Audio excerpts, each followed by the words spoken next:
여러분 안녕하십니까? YTN 뉴스앤이슈 시작합니다.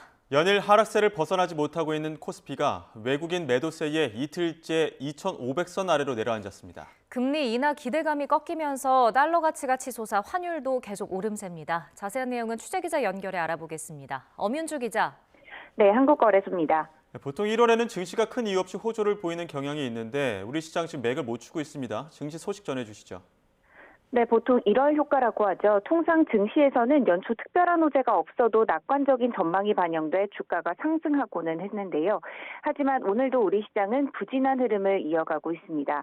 코스피는 어제보다 0.15% 오른 2,501.23의 장을 열긴 했지만 지금은 2,445선대에서 움직이고 있습니다. 외국인 매도세에 이틀째 2,500선 아래로 떨어진 겁니다. 코스닥도 비슷한 양상을 보이고 있습니다. 어제보다 0.21% 오른 856.61로 장을 시작한 코스닥은 지금 현재 836선대에서 가리키고 있습니다.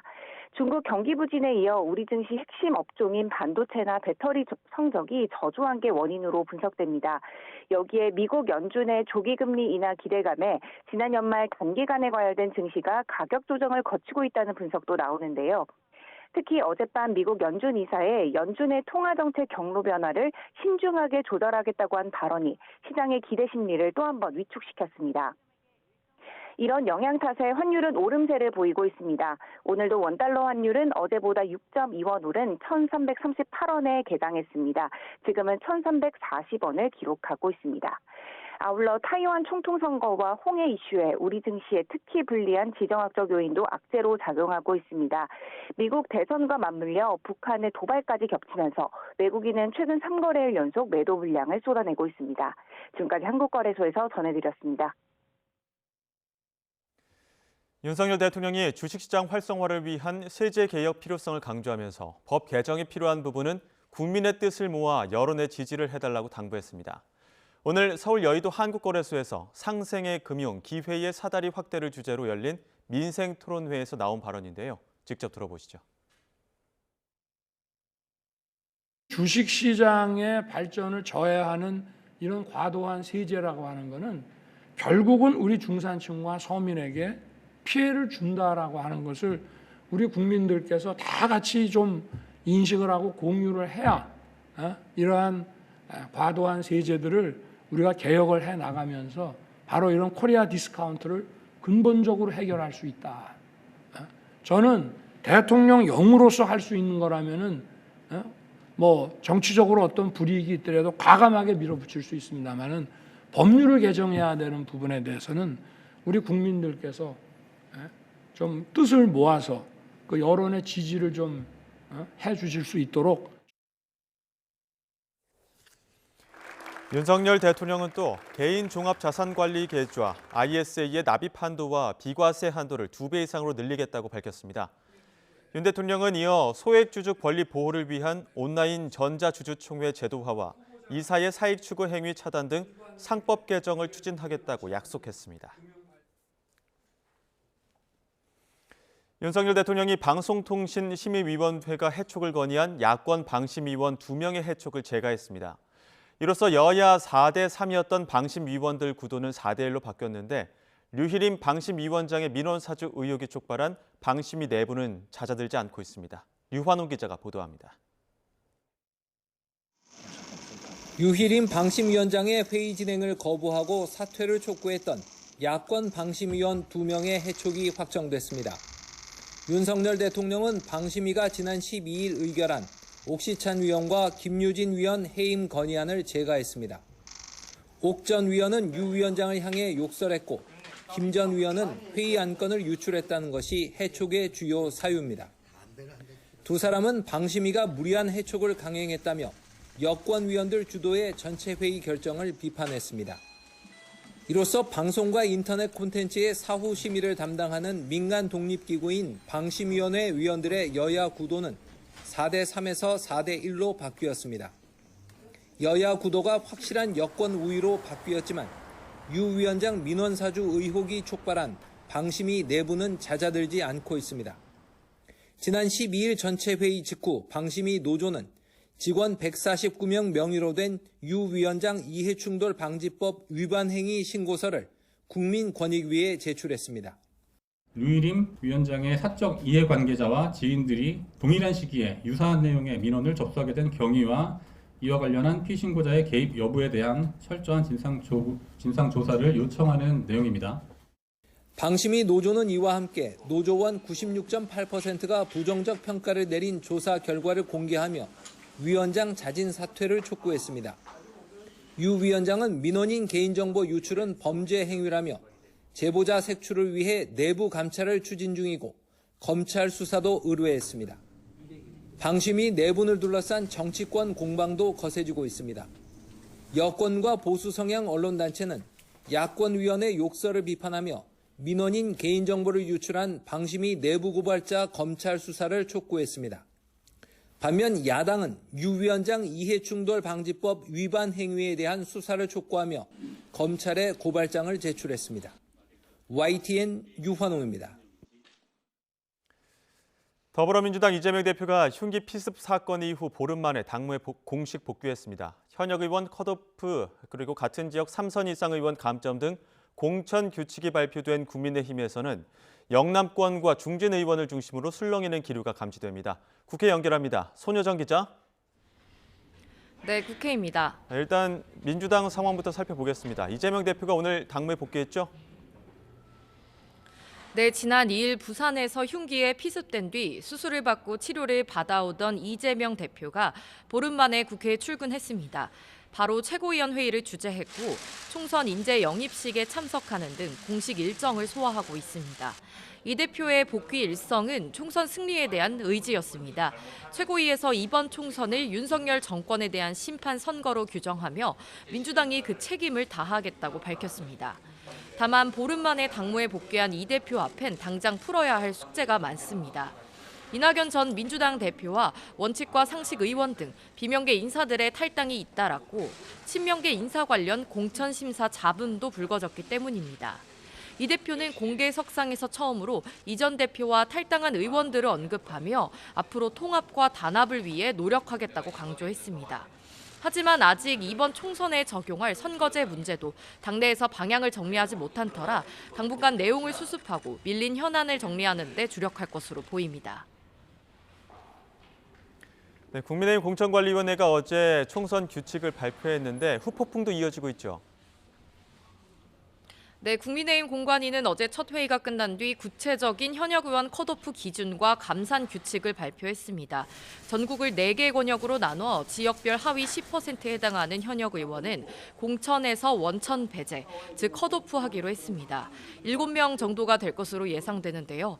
같은 지역구에서 3차례 이상 당선된 중진 의원은 최대 35%까지 경선 점수를 깎는 불이익을 주기로도 했습니다. 아직 공개적인 반발은 터져나오지 않았지만 영남권 중진 의원들을 중심으로 불만 섞인 목소리가 적지 않습니다. 영남권의 한 3선 의원은 오늘 YTN과의 통화에서 다선 의원에 대한 페널티 규칙이 충격적이라며 지역구에서 3번 이상 인물을 보고 표를 준 유권자를 무시하는 처사라고 비판했습니다. 또 다른 영남권 중진 의원은 지금 당원 당규에 현역 의원 컷오프 규정이 없다며 근거를 우선 마련해야 한다고 지적하기도 했습니다. 이런 가운데 새해 초부터 전국을 순회하고 있는 한동훈 비대위원장은 서울시당 신년 인사회에서 민주당 정청래 최고위원의 지역구 서울 마포을에 김경률 비대위원이 출마할 예정이라고 밝혔습니다. 한 위원장은 잠시 뒤 김기현 전 대표를 비롯한 4선 이상 중진들과 오찬 회동을 하는데 공천은 물론 당내 현안과 관련해 어떤 이야기가 나올지 주목됩니다. 네, 제3지대 상황도 짚어보겠습니다. 민주당 탈당파 의원들이 다른 제3지대 세력들과 본격적인 대화를 제안한다고요? 네, 민주당을 탈당한 원칙과 상식 의원들이 주축이 된 미래대연합은 앞서 제3지대 연대의 가교 역할을 하겠다고 예고했는데요. 제3지대 세력 주요 인사인 이낙연, 이준석 전 대표에게 제안했던 이른바 비전 대화 일정을 잡기 위해 양측과 실무 협상을 하고 있습니다. 각자 신당을 추진하고 있는 제3지대 세력 모두 양당 기득권 정치 타파라는 문제의식은 같지만 연대 시기와 방식에 대해선 이견이 있습니다. 앞서 설 연휴 직전을 제3지대 1차 통합 목표 시안으로 제시했던 미래대연합도 설 전 통합은 이르다며 한 발 물러선 상황입니다. 무엇보다 빅텐트 성사 여부는 이낙연, 이준석 전 대표의 연대에 달려 있는데요. 그동안 이낙연 전 대표와의 연대에 상대적으로 신중한 모습을 보였던 이준석 전 대표는 오늘 라디오 인터뷰에서 현실론을 뛰어넘는 파격이 있다면 연대가 가능할 수도 있다며 여지를 열어뒀습니다. 이준석 전 대표의 개혁신당이 창당 대회를 여는 오는 20일 제3지대 세력들이 다시 한번 모두 모이는데 이번 주부터 합종 연행을 둘러싼 움직임이 본격화될 것으로 보입니다. 지금까지 국회에서 전해드렸습니다. 정부가 오는 5월부터 대중교통비를 최대 절반 가까이 돌려주는 K패스 사업을 시작합니다. 최대 월 6만 5천 원으로 서울시 대중교통을 무제한으로 이용할 수 있는 기후동행 카드도 이번 달 말부터 판매됩니다. 취재기자 연결해서 자세히 알아보겠습니다. 윤혜리 기자. 네, 경제부입니다. 네, 정부가 대중교통 부담을 완화하기 위해 K패스를 출시했는데 이게 구체적으로 어떤 겁니까? 네, 정확한 명칭은 대중교통비 환급 지원 사업으로 일종의 교통카드입니다. 현재 시행되고 있는 알뜰 교통카드의 불편사항은 개선하고 혜택은 확대했는데요. 월 15회 이상 정기적으로 시내버스와 지하철과 같은 대중교통을 이용할 경우 쓴 금액의 일정 비율을 다음 달에 돌려받을 수 있습니다. 시내버스나 지하철, 광역버스 등에서 이용할 수 있고 고속철도나 버스 등은 제외됩니다. 현금이나 마일리지, 카드 공제 등을 통해 이용자에게 직접 환급되는 건데요. 일반인은 쓴 금액의 20%, 만 19세에서 34세 이하 청년층은 30%, 저소득층은 53%를 돌려받을 수 있습니다. 매월 대중교통으로 7만 원을 썼다면 일반인은 14,000원, 청년은 2만 1,000원, 저소득층은 3만 7천 원을 환급받을 수 있는 겁니다. 기존 알뜰 교통카드는 이동거리에 따라 마일리지로 환급을 해줬다면 K패스는 거리와 상관없이 지출액의 일정 비율을 환급해준다는 차이가 있습니다. 정부는 교통비 부담을 완화하기 위해 사업 시행 시기를 기존 7월에서 오는 5월로 2달 앞당겼다고 밝혔습니다. 오늘 5월부터 K패스 홈페이지나 모바일 앱 또는 11개 카드사 홈페이지를 통해 원하는 교통카드 상품을 골라 이용할 수 있습니다. 기존의 알뜰 교통카드를 이용하던 사람이라면 K패스 회원 전환을 신청하면 같은 혜택을 받을 수 있습니다. 다만 모든 지역에 K패스가 도입되는 건 아닌데요. 전국 기초 시군구 229곳 가운데 인구수가 10만 명 이하인 40곳을 제외하고는 대부분 지역에서 K패스를 이용할 수 있습니다. 네, 또 서울시에서 무제한으로 대중교통을 이용할 수 있는 기후동행카드도 이번 달부터 출시되죠? 네, 그렇습니다. 서울시가 전국 최초로 무제한 대중교통 정기권을 출시할 예정인데요. 한번 요금을 충전하면 30일 동안 서울시 지하철과 버스, 공공자전거 따릉이까지 무제한으로 이용할 수 있습니다. 요금제는 두 가지로 지하철과 버스를 이용하려면 6만 2천 원, 따릉이까지 이용하려면 6만 5천 원입니다. 서울 내 지하철과 버스 대부분을 이용할 수 있지만 신분당선이나 서울을 벗어난 지하철 노선과 광역, 공항버스는 이용할 수 없습니다. 지하철의 경우 서울을 벗어난 곳에서 내릴 땐 하차역에서 역무원에게 추가 요금을 내야 합니다. 모바일 카드는 오는 23일부터 티머니 앱을 통해 등록할 수 있고 실물 카드는 역사 고객안전실에서 구매할 수 있습니다. 아직은 편의점에서 충전할 수는 없고 역사 내에 있는 단말기에서 기존 교통카드처럼 충전하면 됩니다. 더 자세한 내용은 오는 20일 서울시 홈페이지를 통해 확인할 수 있습니다. 지금까지 경제부에서 전해드렸습니다. 국민건강보험공단에서 수십억 원을 빼돌린 뒤 필리핀으로 달아난 공단 전 재정관리팀장이 국내로 송환됐습니다. 횡령한 돈을 회수할 수 있느냐에 관심이 쏠리고 있습니다. 보도에 지환 기자입니다. 호승줄에 묶인 40대 남성, 비행기에 오릅니다. 기내에서 체포영장이 집행됩니다. 현재 시간 13시 17분이고요. 확장경제 가중처벌에 관한 법률과 횡령으로 체포영장을 집행하겠습니다. 경찰과 함께 입국한 남성, 국민건강보험공단 최모 전 재정관리팀장입니다. 재작년 의료보험비 46억 원을 자기 계좌로 송금한 뒤 필리핀으로 도주했습니다. 횡령을 인정한 최 씨는 죄송하다고 말했습니다.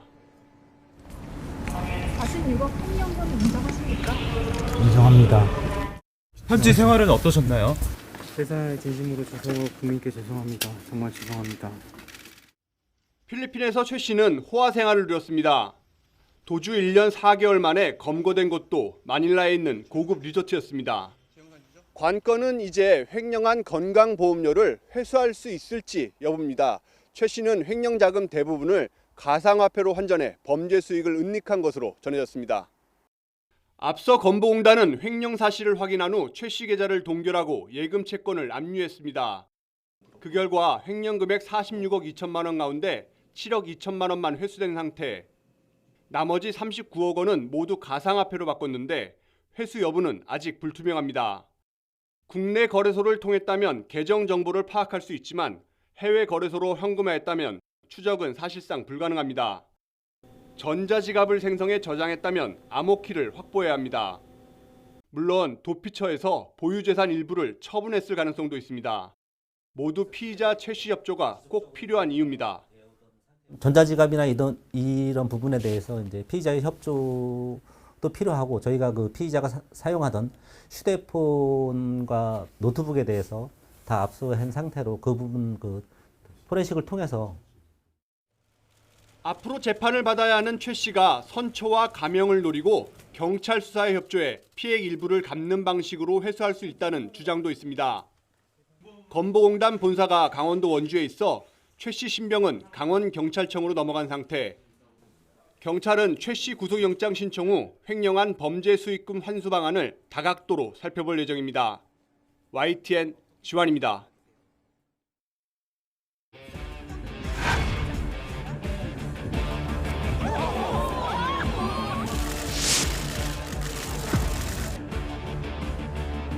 법으로도 죽여보고 펜으로도 죽여보고 그래도 안 되니 칼로 죽이려고 하지만 결코 죽지 않습니다.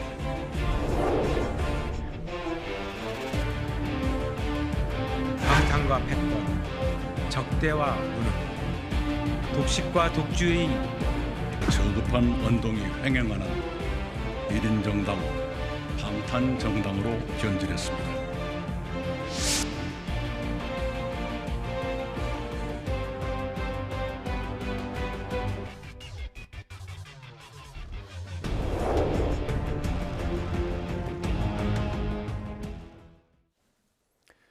네, 오늘의 정치권 이슈 국민의힘 홍석준 의원, 더불어민주당 장철민 의원 두 분과 함께하겠습니다. 어서 오십시오. 안녕하십니까. 안녕하세요.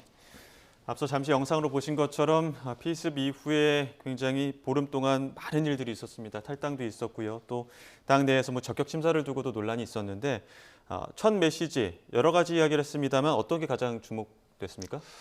저는 오늘 최고위 발언하시는 것보다 그 아침에 인사하시면서 이 국민의 고통에 비한다면 제가 겪은 일은 사소한 일 아니겠냐라고 얘기하시는 부분이 정말로 굉장히 비극적인 이 불의의 일을 당하시기는 하셨지만 오히려 이 15일 정도 치료받으시고 여러 고민을 하시면서 정말로 이 정치의 본질, 우리 국민 삶의 고통에 대해서 더 많이 생각하고 느끼는 그런 초연함과 단단함 같은 것들도 많이 느낄 수 있어서 정말로 인상적이었고요. 저희가 앞으로 이 총선을 치러나가는 과정에서 이재명 대표뿐만 아니라 저희 민주당 모든 이 국회의원 후보 모든 이 당이 함께 그렇게 국민 이 고통에 공감하면서 특히 이 지금 윤석열 정부가 국민 고통에 굉장히 이 도외시한 무능을 보여주고 있기 때문에 그런 부분들을 저희가 확실하게 이야기하고 새로운 비전을 만들어 나간다고 한다면 정말로 비극적인 일이 있었지만 그거를 정말로 좋은 이 계기로 오히려 저희가 정치의 본질로 돌아가는 계기가 될 수도 있지 않을까라는 생각이 들었습니다. 국회도 새롭고 언론인 앞에 서는 것도 좀 새롭다 이런 얘기를 하면서 오늘 이제 최고위에서 모두 발언하면서 가장 마지막 발언이 법으로도 죽여보고 칼로도 죽이려 했지만 결코 죽지 않는다 이런 이야기 했거든요. 이 메시지 어떻게 들으셨습니까? 일단 이재명 대표가 피습 이후에 빨리 건강을 회복하셔서 국회에 일단은 나오신 것에 대해서는 정말 다행으로 생각합니다. 방금 앵커께서 말씀하신 저 부분은 법으로도 죽여보고 펜으로도 죽여봤다 하는데 상당히 좀 저는 좀 뭐 그게 부정확한 표현이라고 생각하는데 지금 언론이 어떤 정당한 과거 어떤 대장동부터 어떤 비판을 과연 이렇게 뭐 죽인다는 표현이 맞는 건지 또 법이 지금 현재 검찰의 기소에서 지금 현재 재판이 진행 중인데 재판이 지금 뭐 하염없이 지금 현재 그 엿가락처럼 지금 늘어지고 있는 이런 상황에서 결과가 지금 어떻게 될지 지금 수많은 어떤 관련자들이 지금 이제 구속되고 있는 이런 상황인데 죽지 않았다 이런 어떤 표현 자체도 지금 틀린 표현인 것 같고 어쨌든 이재명 대표의 말씀 보면은 본인은 뭐 이렇게 선한 어떤 표현을 하는데 결국은 악역은 또 다른 어떤 밑에 계신 분들이 하는 것 같고 하는 그런 좀 이미지를 좀 많이 봤습니다. 이 말씀에 대해서는 어떻게 덧붙일 말씀 있으십니까? 그 윤석열 정부가 뭐 집권한 2년의 기간 동안 실제로 가장 열심히 한 일이 이 이재명 대표 죽이기지 않았습니까? 뭐 검찰과 모든 수단을 동원해서 그 이재명 대표 죽이기로 뭐 거의 뭐 이 전심전력했다라고 할 수도 있을 텐데요. 근데 그 과정에서 사실상 뭐 죽었다라는 표현을 이재명 대표가 했으니까 죽은 것은 어떻게 보면 이재명 대표나 저희 민주당이 아니고 국가 시스템이 망가져가고 있죠. 경제가 망가져가고 있죠. 민생이 망가져가고 있죠. 오히려 이 정말로 윤석열 정부가 이 국민들을 바라보지 않고 저희 민주당이나 이재명 대표만 그 어떻게 상처에 입힐까 이것만 고민하고 노력하다 보니 그 과정에서 오히려 이 국민 삶이 죽어가는 이런 부분들을 좀 윤석열 정부가 좀 크게 반성했으면 좋겠습니다. 예, 지금 보름 만에 돌아온 이재명 대표에 앞서서 또 민주당에서는 뭐 탈당, 신당 창당도 있었고 또 어제는 청년당원 1000명이 탈당을 선언했는데 이 부분에 대해서는 어떻게 좀 읽어보십니까? 이 사태에 대해서? 뭐 그간 그 흔히 제3지대라고 이야기하는 곳에서 좀 새로운 정치를 좀 해봐야겠다라는 시도는 꼭 저희 민주당뿐만 아니라 국민의힘 쪽에서도 뭐 이준석 대표도 탈당을 해서 곧 이제 신당을 만들려고 하고 있고요. 그런 노력들을 지금 하는 일환이겠죠. 근데 저희가 어쨌든 그런 제3지대의 새로운 어떤 정치를 해보려고 하시는 분들과 어떤 의미에서는 비전에 대해서는 서로 경쟁해야 될 거고 윤석열 정부의 여러 가지 무능 이 실정상에 대해서는 또 함께 연대할 것은 연대해서 오히려 이런 어떤 경쟁과 연대를 함께 저희가 취하는 게 굉장히 중요하다라는 생각이 들고요. 이재명 대표도 뭐 저희 당 지도부도 실제로 총선 전략을 만들어 감에 있어서 오히려 국민들께 지금 사실 정치권이 그런 어떤 새로운 비전을 보여드리는 모습에 굉장히 많이 부족한 건 사실이지 않습니까? 그래서 그런 어떤 새로운 비전을 만들어 나가는 나은 정치를 위한 경쟁을 하면서도 이 윤석열 정부의 무능을 서로 견제하고 그런 어떤 총선 전략을 구사하는 거 이게 아마 가장 중요한 초점이 될 것 같습니다. 예, 어제 그 이재명 대표의 당무 복귀 이전에 물론 청년당원 1000명이 탈당 선언하기도 했지만 또 최근에 논란이 되었던 현근택 민주연구원 부원장도 이제 불출마 선언하지 않았습니까? 이러다 보니까 여러모로 조금 혼란스러운 분위기가 좀 있었고 그러다 보니까 또 그 지역구에 윤영찬 의원 공천할 것이냐 이런 걸 두고도 또 다양한 목소리가 나오는 것 같거든요. 네. 바깥에서 바라보시기에는 민주당 분위기 어떻게 좀 읽어보십니까? 원래 안에 있는 사람보다 바깥에 있는 사람이 좀 더 정확하게 보는 경향이 있죠. 지금 민주당은 입만 열면 이제 윤석열 어떤 정권 뭐 무능 이런 이야기를 많이 하는데 사실 OECD 평가 기준에서 뭐 경제 정책이 좀 2위로 평가되고 어려운 어떤 가운데서 윤석열 정부가 지금 잘한 면도 굉장히 좀 많이 있는 것이 사실입니다. 물론 지금 국민들이 정권 심판론도 있습니다만 그러나 그 정권 심판의 자격이 민주당에 없다는 것은 지금 현재 여러 가지 어떤 여론조사에서도 입증이 되고 있는데 지금 사실 뭐 양양자 금태섭 의원을 비롯해서 원칙과 신당 최근에 이제 이낙연 대표까지 줄줄이 사퇴를 하면서 청년위원들까지 이렇게 사퇴를 하고 있는데 가장 근본적인 배경은 민주당 내에 있는 시스템이 이재명 1인 방탄 정당으로 전락을 하면서 특히 당내 다양한 목소리를 못 담고 있다. 특히 최근에 어떤 공천 과정에서 보면 뭐 어제 현근택 그 부원장이 예. 이제 불출마를 했지만 그 이전에 뭐 강희안 또 정의찬 등등 또 이경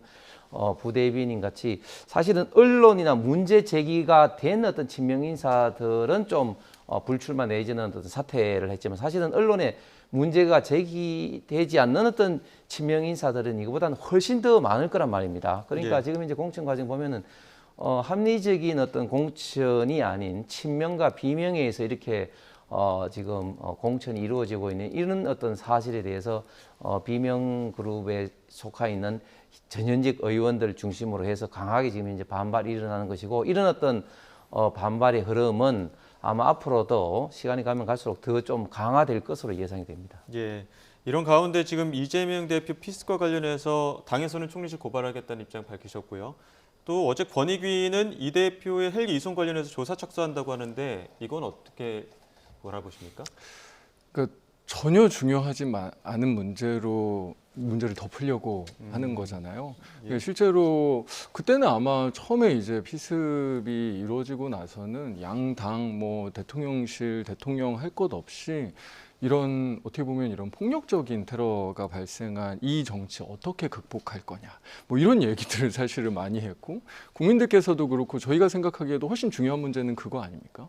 지금 뭐 헬기에 대한 부분이 그렇게 중요한 문제인지, 정말 이게 권익위가 뭐 이런 정권 차원의 이런 그 프레임 전환 시도에 동원되는 것이 도대체 맞는 것인지, 권익위가 어떻게 보면 거의 지금 무슨 홍위병 역할 같은 것들을 오히려 국민의힘이나 이 대통령실에 앞장서서 하고 있는 상황인 거잖아요. 정말 너무나 부적절하고요. 처음에 사실 이런 비극적인 사건이 발생했을 때 여야와 대통령실 그리고 국민들 모두 사실 고민하고 놀랐었던 그 지점들, 우리가 어떻게 이런 정말 적대적인 정치, 이렇게 폭력적인 테러 행위가 발생하는 그런 어떤 배경들을 극복하고 국민통합으로 나설 거냐, 이 문제에 집중하시는 것이 훨씬 더 이 여당이나 그 대통령이나 정부를 위해서도 훨씬 중요한 일이다라는 생각이 들고요. 이런 식의 정말로 이 어떻게 보면 공작이나 음해는 더 이상 좀 없었으면 좋겠습니다. 그러니까 이제 헬기 이송 과정에서 특혜가 있었느냐 없었느냐 이 부분을 지금 권익위가 살펴본다는 것 같은데, 시점을 두고 조금 뭐 다양한 논란들도 나온 것 같거든요. 예, 우리 그 정 의원께서 참 좋은 말씀하시는데, 사실은 이제 우리 정치권이 양극단의 갈등을 해소하고 국민의 어떤 불신에서 국민의 신뢰를 받는 어떤 정치권이 돼야 하는 건 여야를 떠나서 큰 어떤 과제인 것 같습니다. 그것은 이제 그렇게 나는데, 저는 이번에 비극적인 이재명 대표의 피습을 너무 민주당이 좀 정치적으로 좀 악용하려고 뭐 국무총리실에서 이게 뭐 자상인데 열상으로 했다 뭐 그런 그걸 이야기를 하면서 자꾸 좀 정치적으로 이용하려고 하는 어떤 그런 모습이 너무 좀 안타깝고, 그러면서 이걸 뭐 그 국졸한다, 뭐 특검을 뭐 고민한다 이런 것을 이야기를 한 어떤 그런 사항이 저는 굉장히 마치 이제 이런 어떤 민주당이 음모론에 좀 중독돼 있다는 그런 좀 생각을 좀 하면서, 지금 헬기 이송 문제 관련된 국민권익위 관련된 것은 사실은 이제 형사적인 이런 문제가 아니라 많은 어떤 그 의료계, 특히 부산 지역을 중심으로 해서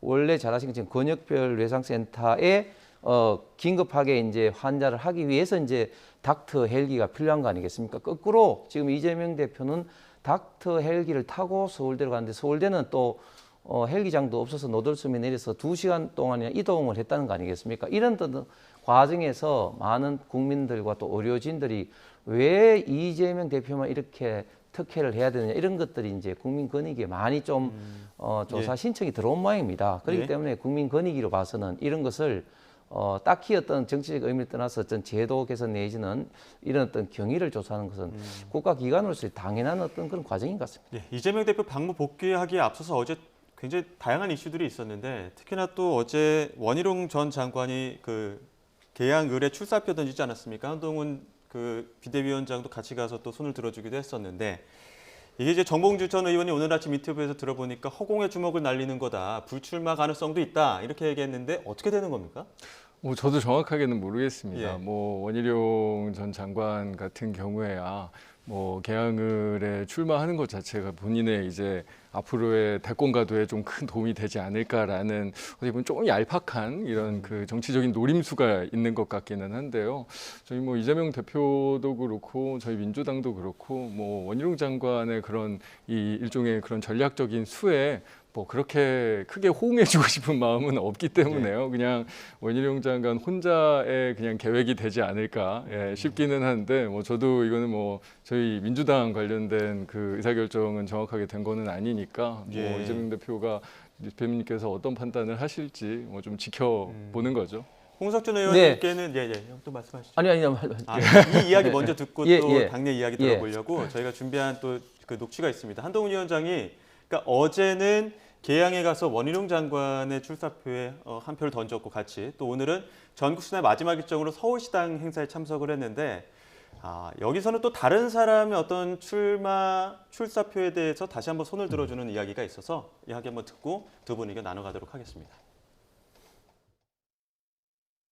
개딸 민주주의, 개딸 전체주의, 운동권의 특권 정치, 이재명 개인 사당화로 변질된 안타까운 지금의 민주당을 상징하는 얼굴이 바로 정청래 의원입니다. 이번에도 어차피 정청래가 될 거다라고 자조 섞인 말씀을 하시는 분들이 많습니다. 어쩔 수 없다고 합니다.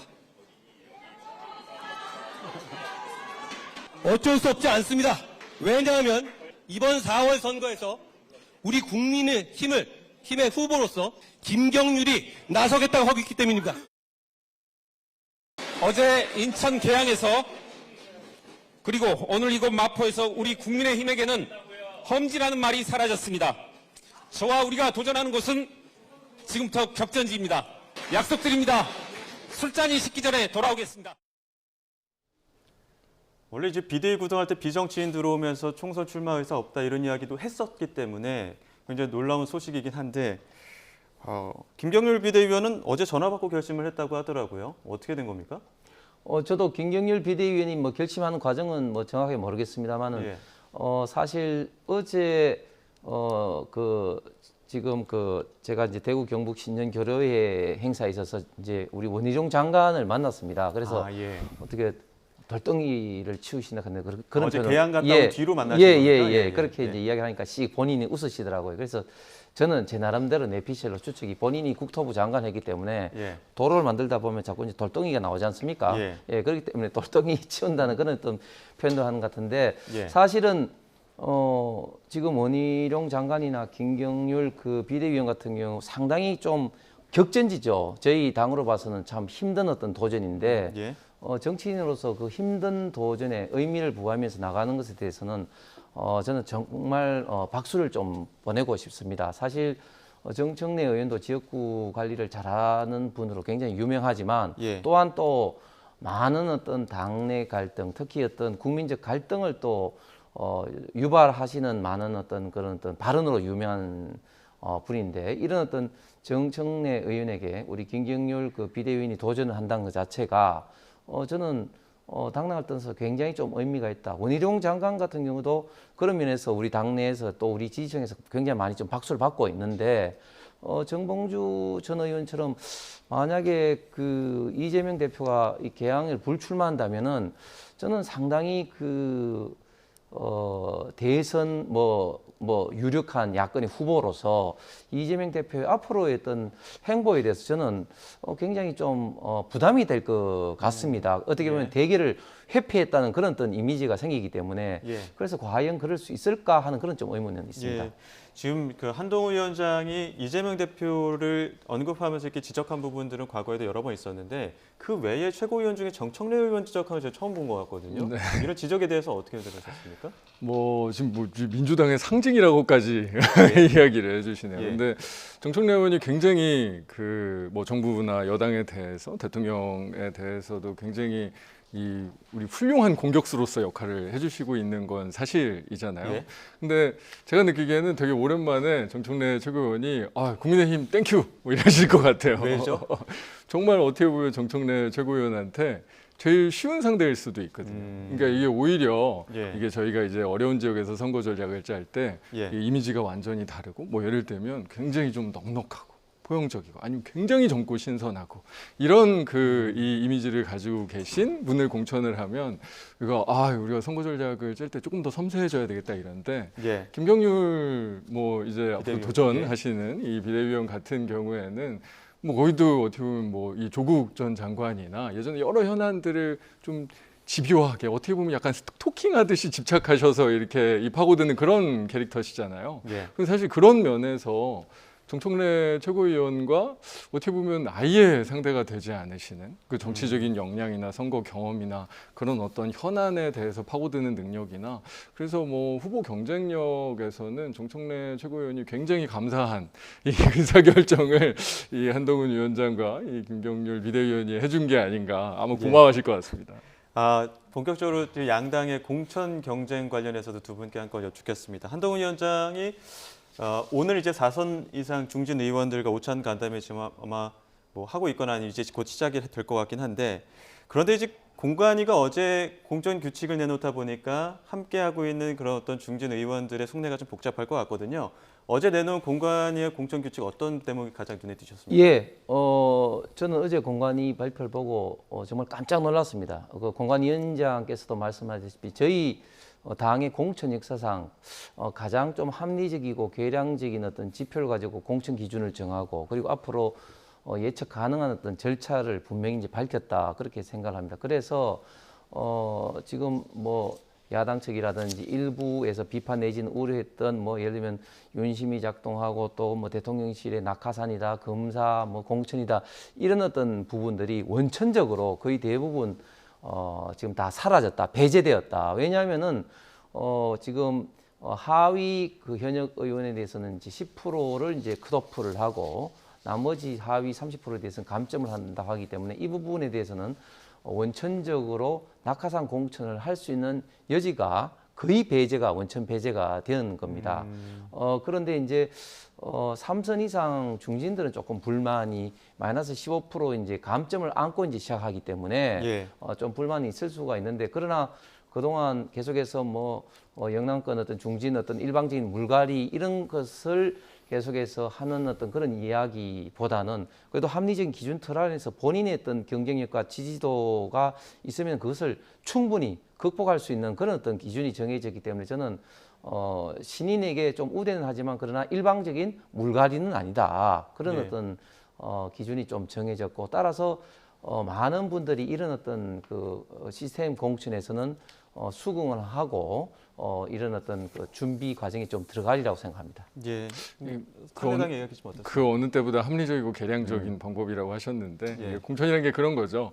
이제 공천 받으신 분한테는 합리적인 기준이고 공천 탈락하시면 이게 굉장히 비합리적인 기준이 돼서 그렇죠. 이게 옳고 그름이나 더 합리적인 비합리적이라는 게 있기는 어렵죠. 그러니까 저희가 이제 저희 21대 총선도 그렇고 이번 22대 총선도 저희 민주당은 시스템 공천이라고 하는 게 미리 1년 정도 전에 그리고 예측 가능하게 그리고 현역도 도전자들도 그런 정해진 룰 속에서 경쟁할 수 있도록 한 게 시스템 공천이지 지금 공천하는 한 2주 3주 남았거든요 저희가 그때 이제 기준으로 뭐 물갈이를 시도하겠다 약간 이런 거는 시스템 공천이라고 하는 거는 아예 불가능한 일인 것 같고요. 아마 중진 의원들이나 지금 현역들이 가지고 있는 불안감은 그런 걸 것 같아요. 이게 지금 공천룰이라고 하는 건 어떻게 비워내느냐만 제가 보기에는 포커싱이 돼 있는데 사실은 누구를 공천할 거냐, 어떤 식으로 공천할 거냐, 이 비움이 아니라 결국 채움 쪽에서 생기는 거거든요. 그러니까 국민들께서 판단하시는 그분이겠죠. 그게 진짜로 용산, 뭐 윤석열 대통령, 뭐 검사 이런 키워드로 국민의힘에 새롭게 공천을 받으시는 새롭게 등장하시는 분들의 키워드와 이미지가 그렇게 규정되면 어떤 국민들께서 그거를 합리적이고 혁신적이라고 하시겠습니까? 장철민 의원님 이야기도 들어보면, 그러니까 비우는 것보다 누구를 채울 것이냐에 대한 이야기를 하셨는데 그러다 보니까 지금 중진 의원들을 대상으로는 감점 요인들이 꽤 많습니다. 근데 이제 만 34세 이하 청년 혹은 또 첫 출마자에게는 20% 가점을 주기도 하고 여성인 경우에 또 가점을 주기도 하고요. 이런 부분들이 있다 보니까 용산 출신 그 참모들에게 좀 유리한 구조라는 지적들도 나오긴 있거든요. 아니 전혀 그렇지 않습니다. 왜냐하면은 일단은 용산 참모들이라 하더라도 젊은 정치 신인도 아니고요. 그 중에서는 뭐 이미 뭐 출마한 경험도 있는 것이고 그래서 용산 출마자 중에서도 가점을 받을 수 있는 사람이 극히 좀 제한돼 있습니다. 검찰 출신이면 35세 이상 59세 이하의 첫 출마자니까 7% 정도의 가산점을 받게 그렇죠, 되는 그렇죠. 그런데 저희가 경선을 하면 예를 들면 영남권 같은 경우는 지금 현재 당은 50%, 여론조사 50%거든요. 그러면은 지금 현역 의원이 그 컷오프만 당하면은 굉장히 그 유리한 구도를 갖고 있습니다. 왜냐하면 뭐 지역 여론도 그렇지만 당원에 대해서는 더 많은 영향력을 행사하기 때문에 그래서 이게 뭐 비오는스만 좀 초점을 맞추고 채워주는 그런 어떤 과정이 없다고 하는데 예. 이 경선을 통해서 결국은 다 채운다. 뭐 이런 어떤 대원칙인 것이고 따라서 제가 다시 말하지만 낙하산 공천의 가능성이 굉장히 많이 배제됐고 사실상 원천 배제된 겁니다. 예. 자, 민주당 이야기 좀 해보겠습니다. 이제 당무 복귀한 후에 가장 여러 가지 좀 현안들에 대해서 좀 정리가 필요하겠지만 민주당은 지금 적격 심사 논란도 있었고 그런 부분에 대해서 이재명 대표가 어떤 이야기를 할지도 주목되는 상황인데 지금 총선 후보자 공모 받고 있고 다음 달 초에 이제 컷오프 대상 확정할 예정이다 이렇게 얘기를 하고 있습니다만 당내에서 개파 공천에 대한 어떤 분위기나 목소리는 없습니까? 뭐 그런 불안감은 언론들이나 국민의힘에서 갖고 계신 거고요. 저희는 정말로 시스템 공천이라고 하는 게 미리 이제 확정되어 있는 룰을 통해서 이루어지고 있는 거기 때문에 현역 의원들은 앞으로의 그 공천 과정이나 특히나 사실 본선 이 총선에 그 초점을 두고 여러 가지 선거 운동 내지 선거운동 준비를 해나가는 그런 과정입니다. 그래서 외부에서 보시는 것보다 어떤 불안감이나 뭐 그런 것들은 전혀 없는 상황이고요. 물론 이게 공천 과정이라고 하는 게 여러 가지 어떻게 보면 당이 가지고 있는 모든 갈등이 좀 많이 축적되고 분출되는 시기이긴 하죠. 뭐 그래서 어느 정도의 갈등은 어떻게 보면 불가피하기는 하겠지만 그래도 이 현역 의원들이든 도전자들이든 확립된 룰을 통해서 경쟁하고 있기 때문에 그런 뭐 개파 관련된 공천에 대한 뭔가 분위기라든지 이런 건 거의 없습니다. 예, 혹시 현근택 부원장이 지금 불출마 선언한 이후에 그 윤영찬 의원 공천 가능성 얘기 나오고 있는데 경기 성남 중원에 혹시 다른 출마 의사 밝힌 분들은 없습니까?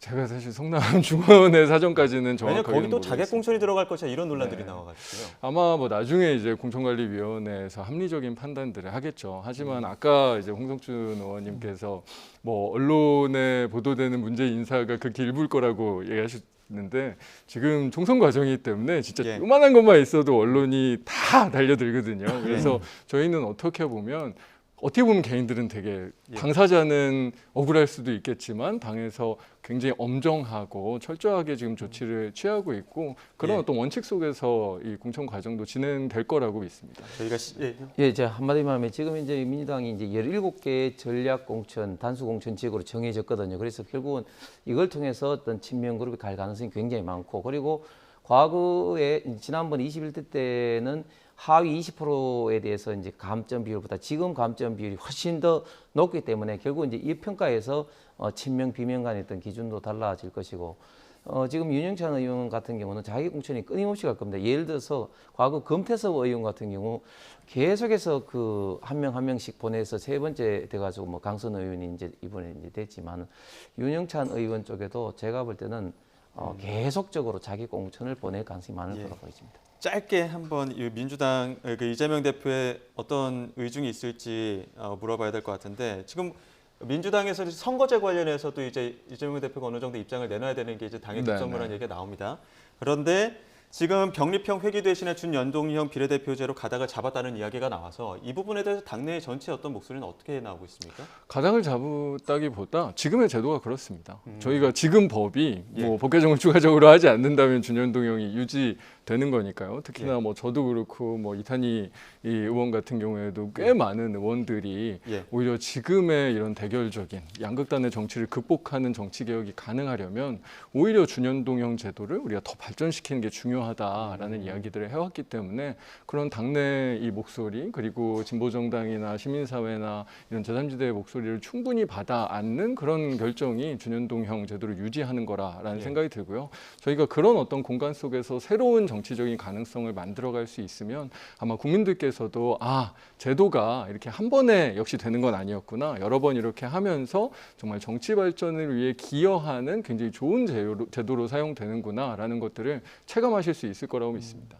그런데 이런 가운데 또 기본소득당 용해인 대표가 야권 비례연합정당 띄우다 보니까 이거 다시 또 위성정당 논란 재점화되는 거 아니냐 이런 얘기 나오는데 국민의힘에서는 어떻게 되는 거예요? 그렇습니다. 사실 이제 선거제도가 완벽한 게 없죠. 장단점이 있는데 저희들 같은 경우는 시종일관 준연동제의 어떤 피해를 21대 때 위성정당이라는 걸로 봤지 않습니까? 그렇기 때문에 이런 위성정당은 주권자인 어떤 국민의 뜻을 거스르는 사기입니다. 그렇기 때문에 저희들은 지금 준연동제의 현재 어떤 문제점이 있기 때문에 이제 병립형으로 주장했고, 그리고 장철민 의원이나 이탄희 의원 같은 게 순수하게 어떤 소수당을 하기 위한 이런 어떤 위성정당 방지법을 통해서 뭐 하자, 뭐 이까지는 좋은데 지금은 보면 그런 어떤 것도 없이 또 흘러가다 보니까 지금 뭐 말이 좋아 뭐 비례정당 연합이지, 어떻게 보면 어떤 그 뭐 위성정당을 넘어서 어떻게 보면 위장정당 형태의 어떤 그런 정당이 앞으로 우후죽순처럼 생길 가능성이 많다. 저는 이런 것이 주권자인 국민에 대한 엄청난 어떤 배신이고, 이런 것이 정치권이 불신을 야기하는 가장 중요한 어떤 것이 아닌가 생각을 해서, 지금 총선을 코앞에 앞두고 이런 어떤 사태가 벌어지고 있는 것에 대해서 정말 참 안타깝습니다. 위성정당 논란에 대해서는 뭐 방지법 같은 경우도 얘기하셨잖아요. 이게 같은 제도가 어떨 때는 도구로 쓰이기도 하고요, 어떨 때는 약으로 쓰이기도 하는 거죠. 그런데 그 진보 정당들이나 시민사회나 아니면 제3의 새로운 길을 모색하고 있는 정치적인 움직임들이 과거의 위성정당이라고 하는 거는 자기들이 피해자라고 생각하는 그런 제도였죠.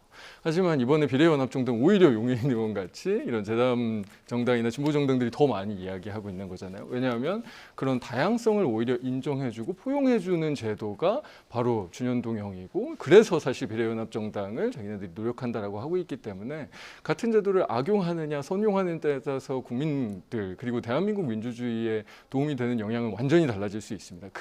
바로 이 준연동형 제도를 선용해서 정치를 발전시키겠다는 움직임을 많이 갖고 있는 거기 때문에 국민들께서 오히려 응원해 주시고 그런 어떤 지지를 보내주신다면 반드시 이런 어떤 제도도 분명히 민주주의 발전과 대한민국 발전에 기여할 수 있을 거라고 생각합니다. 예, 여기까지 듣도록 하겠습니다. 지금까지 국민의힘 홍석준 의원, 더불어민주당 장철민 의원과 함께했습니다. 오늘 말씀 고맙습니다. 감사합니다. 감사합니다.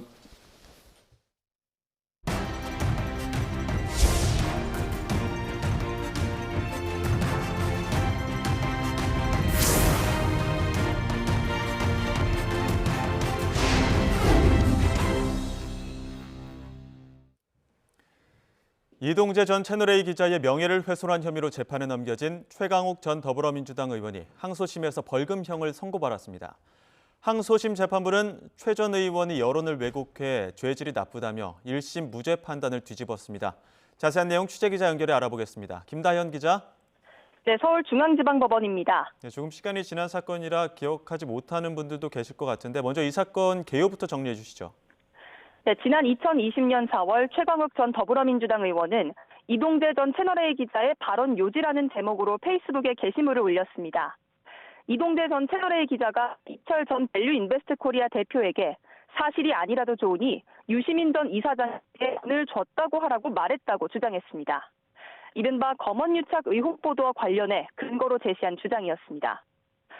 검찰은 이 게시물이 허위 사실을 한 명예훼손으로 최 전 의원을 불구속 기소했습니다.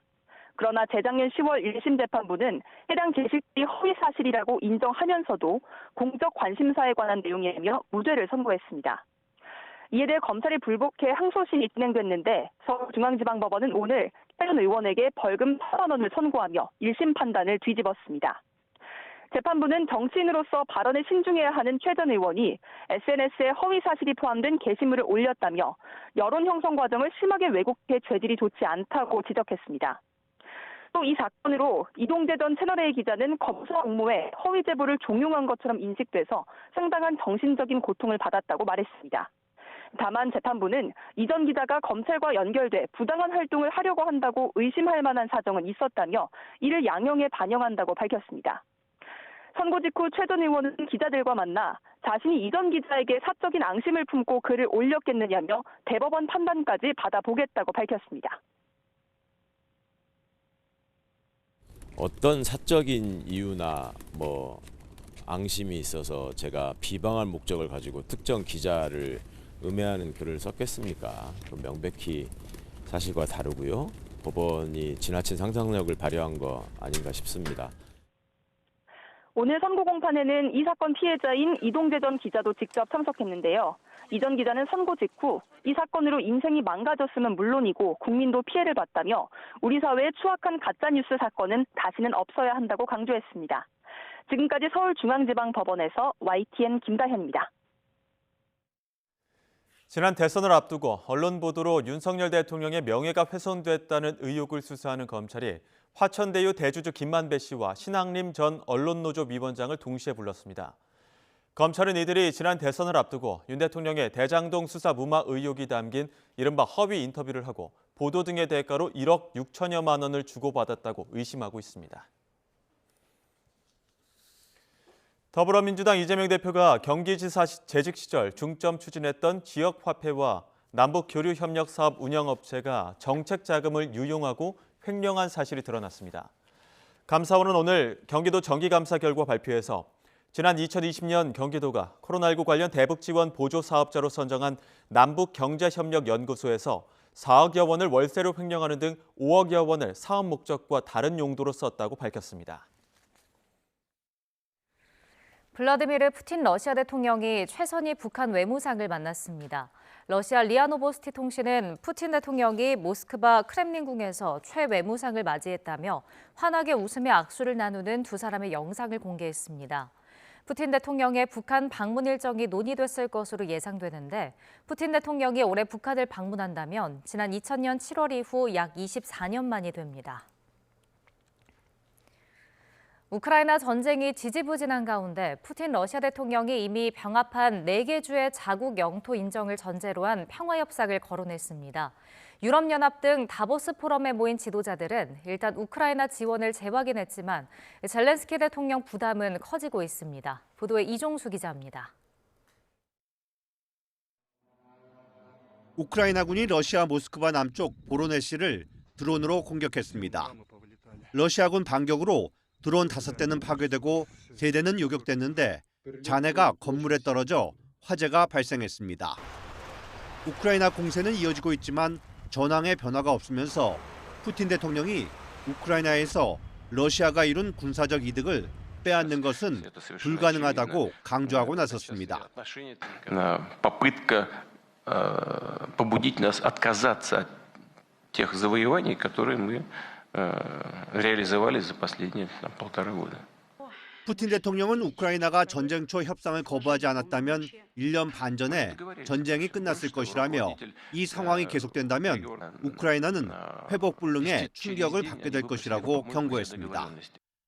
전황이 러시아에 유리한 만큼 2014년 병합한 크림반도는 물론 새로 병합한 도네츠크, 헤르손 등 4개 주를 자국 영토로 인정하는 협상을 개시하자는 뜻으로 읽힙니다.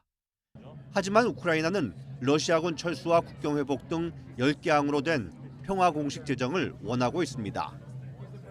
젤렌스키 우크라이나 대통령은 스위스 다보스 포럼에 참석해 러시아에 대한 서방 압력이 줄면 전쟁 기간이 늘어날 것이라며 전 세계의 지원과 투자를 호소했습니다. 유럽연합과 나토를 비롯한 세계 지도자들도 우크라이나 지원을 한 목소리로 재확인했습니다. It's very important to engage with all 27 member states of the European Union to get the 50 billion euro for 4 years for Ukraine up and running.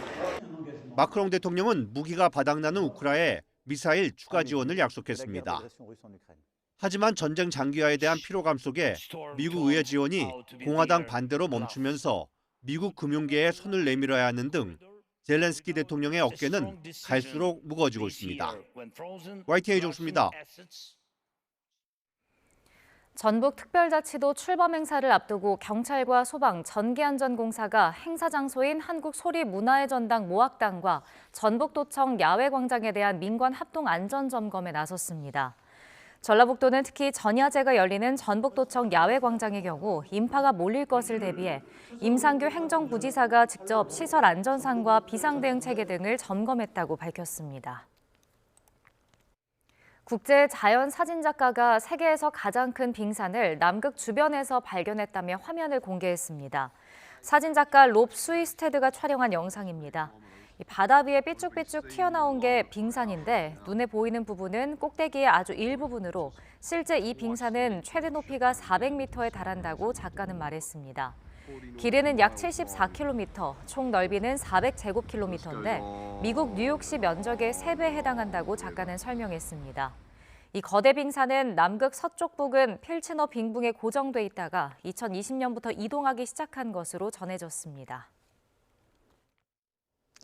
오늘 추위는 없지만 전국에 눈비가 옵니다. 오늘 한낮 기온 중부에서 5도 안팎, 또 남부에서는 10도 안팎까지 오르겠는데요. 이미 서울을 비롯한 서쪽 곳곳에 눈 또는 비가 오고 있는 가운데 비구름은 점차 전국으로 확대하겠습니다. 이 눈비가 내리면서 도로가 무척 미끄럽겠으니까요. 오늘 이동하실 때는 안전에 유의해 주시기 바랍니다.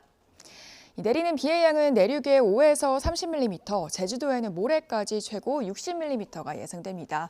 이 중부를 중심으로는 눈이 섞여 내리는 곳도 있는데요. 특히 강원 산간에는 최고 15cm의 많은 눈이 예보된 만큼 대비 철저히 해주셔야겠습니다. 한편 오늘 수도권과 충남에서는 한때 공기가 탁하겠습니다. 호흡기 약하신 분들은 참고해 주셔야겠고요. 한편 동해안에는 너울이 유입되는 가운데 바람까지 강한 만큼 해안가 접근을 자제해 주셔야겠습니다. 오늘 낮 기온은 예년 이맘때를 웃돌겠습니다. 서울 3도, 광주 10도, 대구 8도까지 오르겠고요. 이 비와 눈은 내일 새벽 수도권과 영서지방부터 점차 그치겠습니다. 다만 남부 곳곳에는 주 후반까지 비가 자주 내리겠고요. 강원 영동에는 눈이 길게 이어지겠습니다. 날씨였습니다. 이어서 뉴스앤이슈 2부가 방송됩니다. 저희는 잠시 뒤에 돌아오겠습니다.